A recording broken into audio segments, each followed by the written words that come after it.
Gentlelady from New York.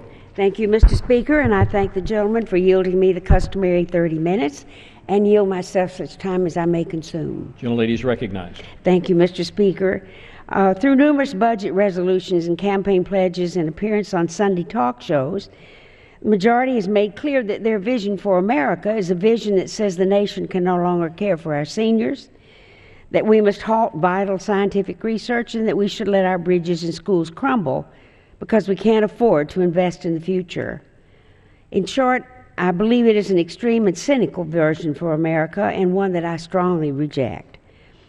For more than a decade, the needs of our country were neglected while the majority led 2 unfunded wars and gave unaffordable tax breaks to millionaires and billionaires, and we now have the cost for the last war in Iraq of $3 trillion borrowed. In all the discussions on the deficit and what bad shape we're in, nobody ever talks about that war and how that has kept us from rebuilding the infrastructure in the United States that cries out for it. These 2 decisions unraveled the balanced budget achieved by President Clinton and exploded our nation's debt. Now, after a decade of reckless financial management, the majority is proposing another budget that is unserious as it is extreme. Take, for example, the field of scientific research. More than 50% of our economic growth since World War II can be attributed to the development and adoption of new technologies. Yet the budget proposes drastic cuts to research at the National Institutes of Health, the National Science Foundation, the National Aeronautics and Space Administration, among others. As a scientist will tell you, and I am one, you cannot turn research on and off like a faucet. Across the federal government, researchers are on the brink of discoveries that could cure diseases or open entire new fields of commerce. But under the majority's budget, that valuable research will be ended, and these important discoveries will probably not be made in the United States. The majority wants to impose such cuts on top of the cuts contained in the sequester, even though the effects of the sequester are just beginning to be felt. For example, in the coming weeks, airport control towers will begin to close, affecting flight schedules and stranding travelers, and many of these towers are located in the rural parts of our country where there are no other alternatives for long-distance travel. In addition, Border Patrol agents will be furloughed, which not only affects security, but the success of our economy. According to the Congressional Budget Research Service, more than $1.3 billion a day, each and every day, in trade crosses the U.S.-Canada border. This trade is dependent upon the effective operation of our border security agents. The effects of the sequester are already impacting trade by causing backups at the border and leaving goods and supplies stranded en route to their destination. Furthermore, it is often forgotten that 5 years after I-35 collapsed into the Mississippi River, we have still failed to repair our crumbling infrastructure. Earlier just today, the American Society of Civil Engineers released a 2013 report card for America's infrastructure. They found that 1 in 8 bridges in my home state of New York are structurally deficient, and 1 in 9 bridges across the United States are the same. A very prominent engineer stated just this past week that there are bridges in major cities and areas of the United States which he would not cross for fear of falling into the water. At the same time, more and more engineers and transportation experts are warning that we will soon be too unsafe to cross unless we act. The bridges aren't alone. Everything from schools to airports to train stations and highways are literally crumbling before our eyes. Water systems in many of the major cities in much parts of the country, part of the United States, are almost century old and almost unusable. It's inexcusable. Instead of responding to the crisis, and think, Mr. Speaker, for a moment, think of the jobs that would be created as badly as we need them to put people back to work if we could not decide to starve again our country's needs and start to rebuild the needs and put people back to work.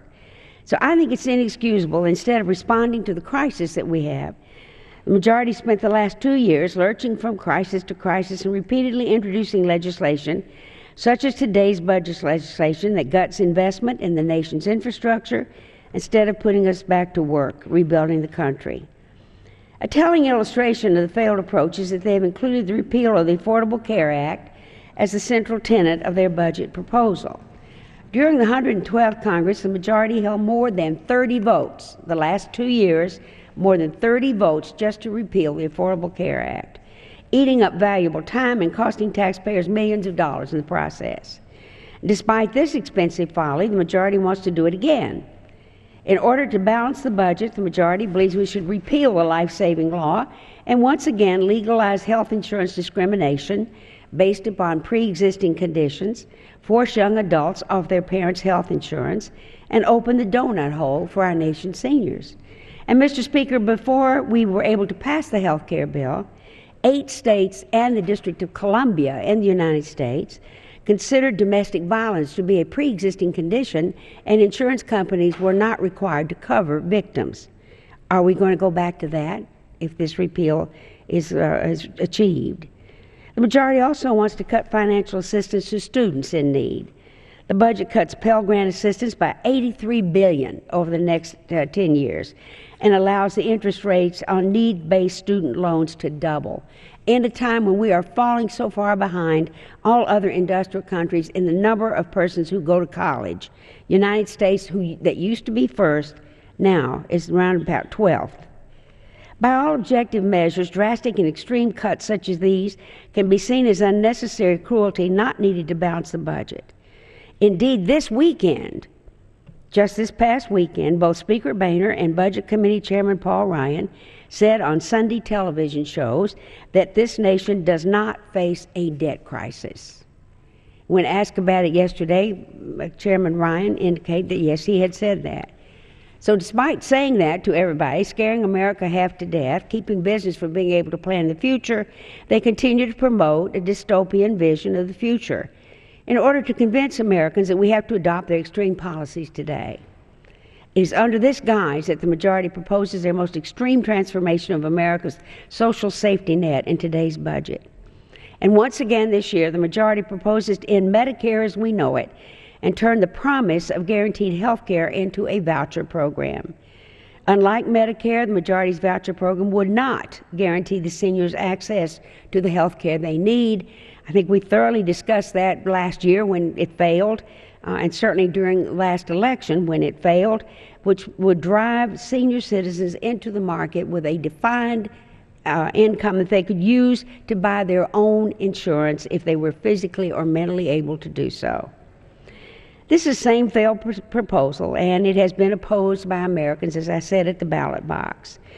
But we continue today to defy the wishes of the American people with a quest to end Medicare as we know it, and it should be a telling reminder of where priorities lie. These extreme cuts stand in sharp contrast to the tax reform contained within their budget. According to the Center on Budget and Policy Priorities, in order to enact the majority's tax reform and to not increase the deficit, middle-class families would have to pay $3,000 more a year, and the wealthiest Americans receive a $245,000 tax break. Once again, the majority has shown they would rather take away vital programs from our nation's most vulnerable than raise a single dollar in taxes on America's wealthiest citizens. Mr. Speaker, such a budget is neither original, serious, nor acceptable to the American people. We've been down this road before, and it is discouraging and dangerous that the majority insists that we go down it yet once again. I strongly urge my colleagues to oppose the majority's budget proposal and today's rule, and I reserve the balance of my time. Gentlelady's time is reserved. Gentleman from Georgia.